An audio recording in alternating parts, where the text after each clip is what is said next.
Brought to you by V-Guard, co-powered by Sensodyne and Vimal. పలుకులలో Kesari. Associate sponsor UltraTech cement. మార్పు అన్నారు, ప్రజలు మార్పు ఇచ్చేశారు. ఇప్పుడు నినాదం ఏంది? ఇప్పుడు ప్రజలకి ఏం చెప్పి కొన్ని గంటల్లో ఎలక్షన్కి వెళ్ళబోతున్నారు అంటే ఇప్పుడు ప్రధానంగా ఒక సింగిల్ ఆప్షన్ అనే దానికంటే కూడా భారతీయ జనతా పార్టీ రాజ్యాంగాన్ని మార్చబోతుంది, రిజర్వేషన్లను రద్దు చేయబోతుంది. సో ఇప్పుడు ప్రజాస్వామ్యమే ప్రమాదంలో పడే పరిస్థితి వచ్చింది. సో దాని నుంచి కాపాడడానికి అవసరమైన అంటే కాంగ్రెస్ పార్టీ జాతీయ స్థాయిలో 5 న్యాయ్ 25 గ్యారంటీ అనేది public welfare and development related. కానీ రాజకీయంగా జరుగుతున్న పరిణామాలు ఈ దేశం యొక్క మనుగడను 75 సంవత్సరాలు మనం అనుభవించిన స్వేచ్ఛ కానీ లేకపోతే మనకిచ్చిన అవకాశాలు కానీ వీటన్నిటినీ ఒక్క దెబ్బతో ఎత్తేయడానికి బీజేపీ ఏదైతే కుట్ర చేస్తుందో ఈ కుట్రనే ఇప్పుడు ఈ ఎన్నికలలో ప్రధానమైన ఎజెండాగా మారింది. మీరు చాలా రోజుల నుంచి నినాదం తీసుకున్నారు. కాంగ్రెస్ పార్టీలో రేవంత్ రెడ్డి ఒక్కళ్ళే ఈ నినాదాన్ని తీసుకొని రాజ్యాంగం మార్చబోతుంది భారతీయ జనతా పార్టీ రాబోయే రోజుల్లో గెలిస్తే కనుక అని చెప్పి తీసుకున్నారు. ఇది ఉద్దేశపూర్వకంగా భారతీయ జనతా పార్టీ మీద Congress, especially Telangana Congress, especially Revanth Reddy create చేసిన ఒక పెద్ద ప్రోపగాండా అని ఎందుకు అనుకోకూడదు? ఎందుకంటే నరేంద్ర మోడీ దీని గురించి రెగ్యులర్గా క్లారిఫికేషన్ ఇస్తున్నారు. లేదని రేవంత్ రెడ్డి సృష్టించిన ఒక అపోహ ప్రచారం అని చెప్పి ఎందుకు అనుకోకూడదు? రజనీకాంత్ గారు ఆధారరహితమైన ఆరోపణలు చేస్తే ప్రజలు విశ్వసించరు, వాళ్ళు స్పందించరు. స్పష్టంగా నేను కొన్ని అంశాలను మీ ముందు ప్రస్తావించదలుచుకున్నా. భారతీయ జనతా పార్టీకి సంబంధించి భారతీయ జనతా పార్టీ ప్రధానమైన రాజకీయ పార్టీ కాదు. భారతీయ జనతా పార్టీకి మదర్ ఆర్గనైజేషన్ రాష్ట్రీయ స్వయం సేవక్ సంఘ్.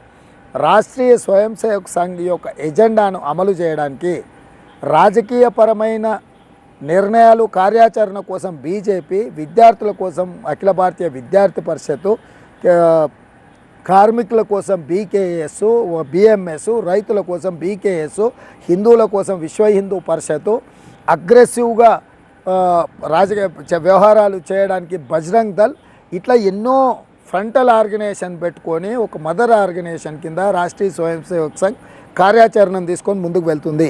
ఈ కార్యాచరణలో భాగంగానే 3 తలాక్ కావచ్చు, 370 ఆర్టికల్ కావచ్చు, సిటిజన్ అమెండ్మెంట్ యాక్ట్ కావచ్చు, యూసీసీ యూనిఫామ్ సివిల్ కోడ్ కావచ్చు, ఇట్లా ఆర్ఎస్ఎస్లో దీర్ఘకాలికంగా ఉన్న ప్రణాళికలన్నిటిని కూడా, కార్యాచరణ అన్నిటిని కూడా 10 సంవత్సరాలలో నరేంద్ర మోడీ, అమిత్ షా గారు పూర్తి చేసిండ్రు. 2025 అంటే 100 సంవత్సరాలు పూర్తి కాబోతుంది. కాబట్టి ఈరోజు బీజేపీ అందుకే ఈస్ బార్ 400 పార్ అంటారు. ఎందుకు?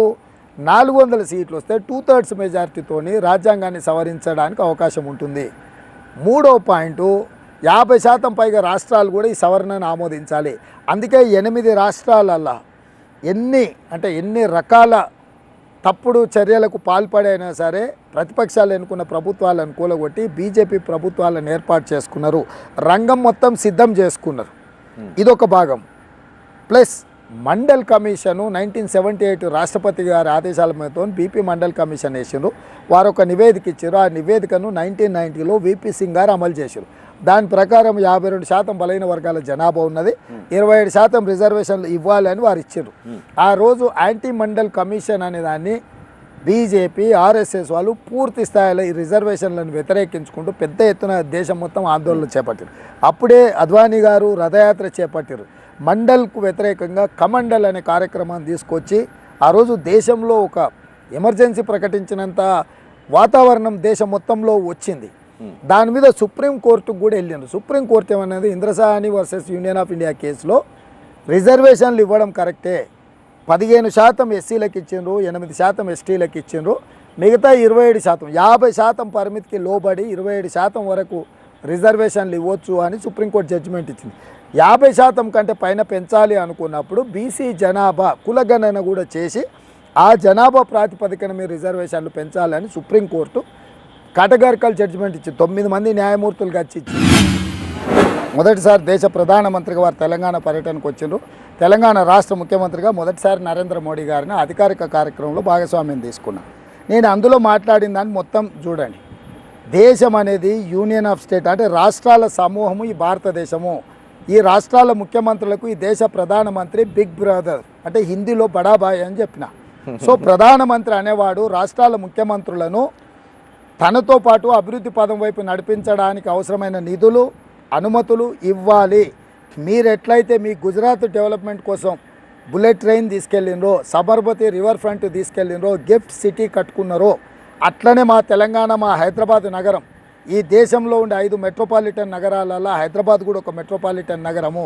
ఈ మెట్రోపాలిటన్ నగరం మీ నుంచి మెట్రో రైలు ఆశిస్తుంది, మూసీ రివర్ డెవలప్మెంట్ ఫ్రంట్ ఆశిస్తుంది, ITIR కారిడార్ ఆశిస్తుంది, మల్టీనేషనల్ కంపెనీల ఇన్వెస్ట్మెంట్స్కు మీ అనుమతులను ఆశిస్తుంది. వీటన్నిటిని కూడా మీరు అనుమతి ఇవ్వడం ద్వారా మీరు ఏదైతే దేశ ప్రజలకు, మధ్యతరగతి సగటు వాళ్లకు ఒక ఆశ కల్పించినరో 5 ట్రిలియన్ ఎకానమీ అనేది, మీరు అనుకుంటున్న ఈ దేశం 5 ట్రిలియన్ ఎకానమీకి చేరాలి అని అంటే 5 మెట్రోపాలిటన్ నగరాలలో నా దగ్గర హైదరాబాద్ నగరం ఉంది. నా ఆదాయం పెరిగినప్పుడు, నా దగ్గరికి పెట్టుబడులు వచ్చినప్పుడే మీ 5 ట్రిలియన్ ఎకానమీ అనే విధానానికి నేను సపోర్ట్ అవుతాను. కాబట్టి యాజ్ ఎ బిగ్ బ్రదర్ మీరు మాకు అన్నీ చెయ్యాలి తెలంగాణకు అని నా డిమాండ్స్ను ముందలబెట్టిన నేను ఈరోజు కూడా ఆ మాట కట్టుబడి ఉన్నా.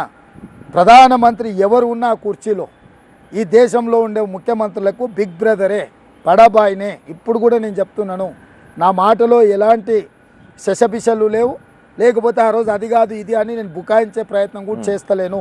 ఇప్పుడు కూడా నా విజ్ఞప్తి ఒక్కటే, నరేంద్ర మోడీ గారికి, అమిత్ షా గారికి, దయచేసి మా రాష్ట్రాన్ని వదిలేయండి. Brought you by V-Guard, co powered by Sensodyne and Vimal. పలుకులలో Kesari. Associate sponsor UltraTech cement.